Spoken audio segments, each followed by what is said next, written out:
Hi everyone, in this tutorial we will do an overview of the Studioverse add-on to see what different things you can do with it. Once you installed it, you will be able to find the different tools in the End panel and in a Pie menu. In the End panel you will find most of the tools, whereas in the Pie menu you will find the most commonly used ones. Now if we start with the End panel, we can see that the different tools are organized in different categories, and these categories are sorted to help you organize your rendering workflow. When you start doing a render, the first thing you need to do is to define the angle of the shot. Next, what you typically do is to add some lights to the scene, like softboxes, gradients, or spotlights, and sometimes you will also need to play a little bit with the shadows, and that is when the gobos area will be helpful. Additionally, you may need some elements like an Affinity Studio or Bake the Studio environment for using it with Eevee or for exporting it to an external 3D software. After setting up the scene, you can add some live effects by toggling them on and off and fine-tuning them in the effects section.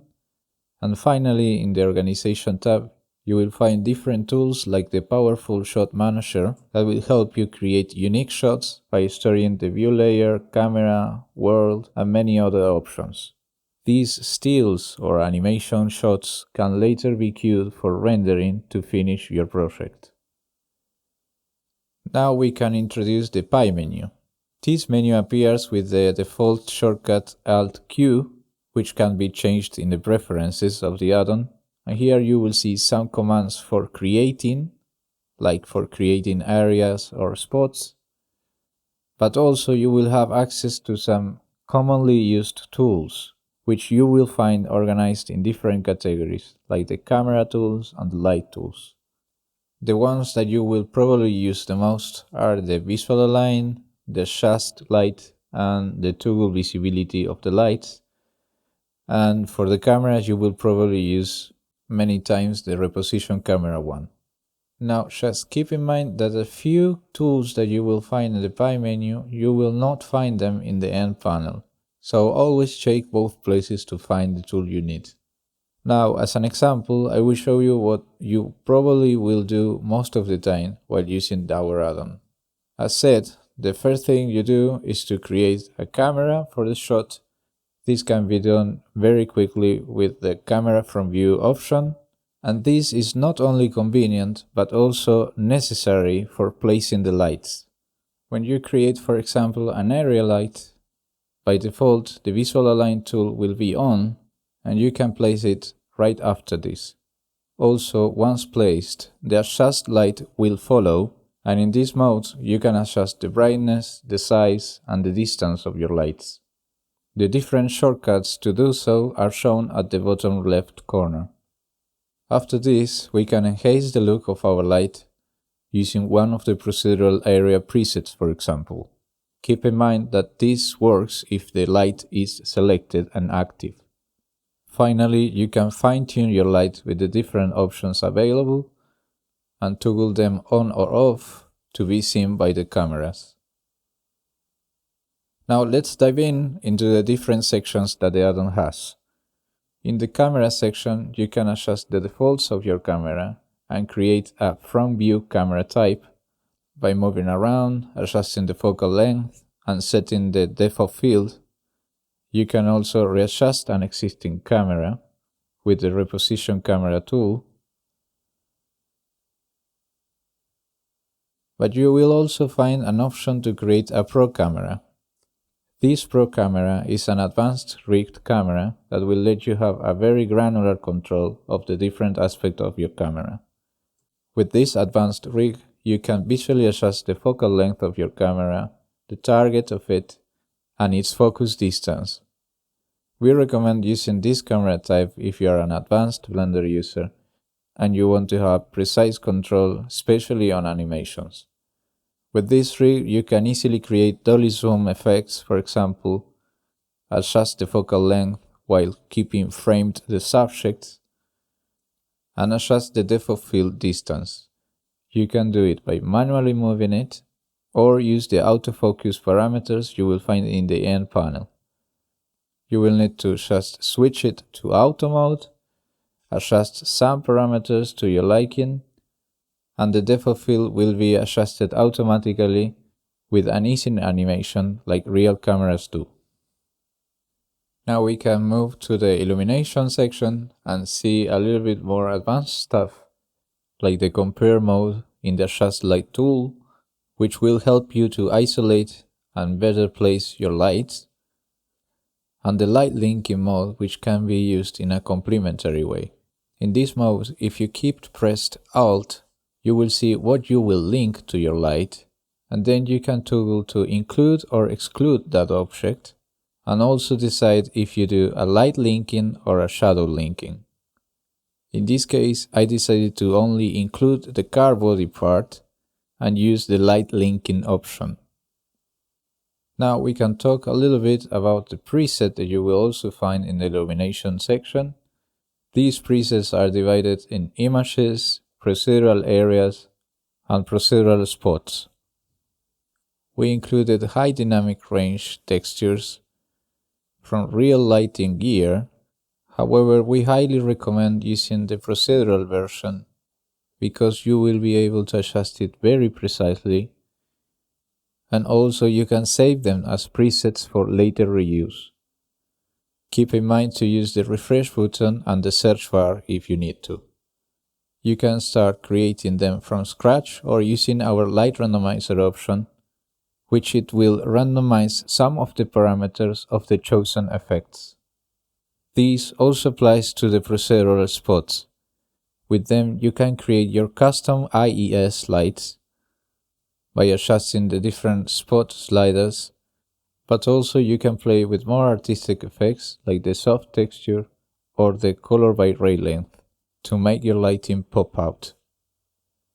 In the illumination section, you will also find the gobos. These are planes that can be moved freely, but also they can be parented to your lights, and you can choose to use them with the images, videos, or the procedural assets that we provide. You can instance these planes with Alt-D to create a more complex shadow, and you can adjust their procedural and random movement in the shader editor workspace for now. Now, if we move on to the environment section, here you can create with just a click on Add a procedural studio that you can fully customize with options like its height, length, width, bending, edge softness, and side toggles. And also in the Environment tab, you will find the HDRI subsection. This will let you quickly bake the lighting of your scene, which is very handy for Eevee, for example, because even though the main Blender devs are working on it, Blender doesn't currently support nodes on lights, so this could be a workaround. The fourth section is about effects, and this section will let you add many different effects very easily and without the need to touch the compositor. You will be able to add our enhanced version of the bloom and glare effect, add photorealistic effects like chromatic aberration, vignette, and film grain, for example. It is worth noting that the vignette will smartly adapt to your camera aspect ratio, and again you will find lots of different parameters to add those subtle textures while keeping you focused on the 3D viewport.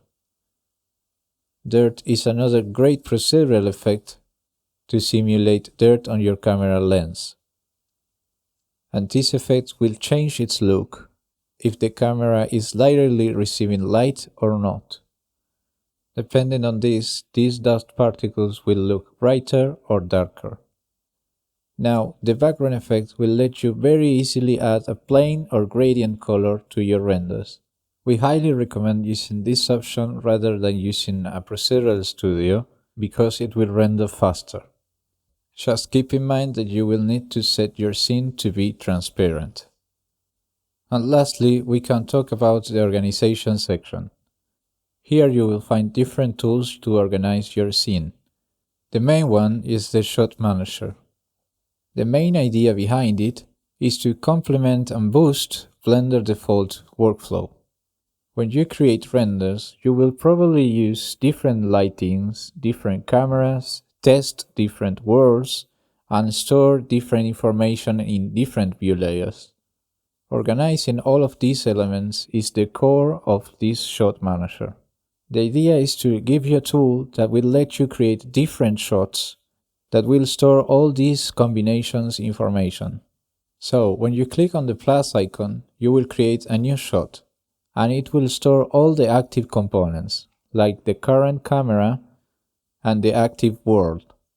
Moreover, you will also be able to store some specific information about your shot, like the render resolution and other real camera values to simulate a real physical camera exposure.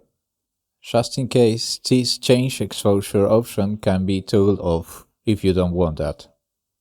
Additionally, you will find other useful tools like the duplicate shot, reveal parameters, and the transfer properties between selected shots. All of these tools will let you create a list of shots to let you switch from one setup to the other. You will also find advanced tools to manage your shots, like filters and a search bar to quickly find the shot that you want to check. And if you are a very advanced user, you can use our shot combinator to combine different view layers with different worlds and cameras. You will need to just refresh the list, select the ones that you want to combine, and click on Add Shot Combination. This will add to the queue all the possible combinations from your selection. This may sound simple, but it is an extremely useful and powerful tool when you need to manage many renders variations. And this can be even more powerful if you combine it with our View Layer Mixer. Combining all of these tools together will let you have a list of still or animated shots that you can preview or render queue using your favorite render engine. And as a bonus, you will find a collection of miscellaneous tools that will help you tidy up and organize even more your scenes. Well, that was it for this tutorial. We believe that this tutorial should have covered most of the aspects of our Studioverse add-on. If you watched it completely, well, congratulations, and we really hope you have fun using it in your projects. And if you do, remember that if you tell a friend about this project or give it a nice rating, you will be helping us a lot. See you in the next video. Saludos.